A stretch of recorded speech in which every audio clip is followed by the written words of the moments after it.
हे बहनी का बहनी? मोबाइलिये में बड़ा मैसेज आवत बा वैलेंटाइन डे का हुआ है।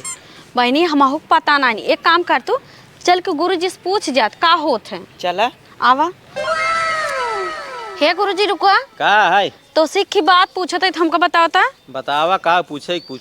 अच्छा ही बताओ, वैलेंटाइन डे का होत काहे विधि मनाई जात है?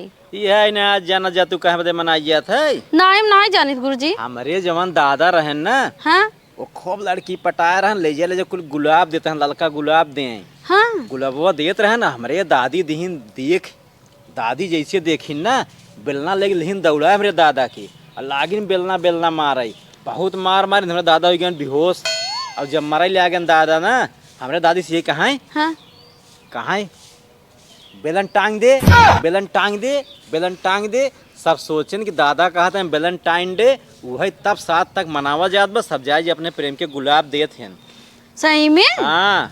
हम कहे हम सोची कि कोनो अच्छा खासा चीज मिले थो, गिफ्ट उट मिले थो। हमारे दादा की याद मनाई जात है, जा तू सब मनावा। हाँ ठीक बजा जा।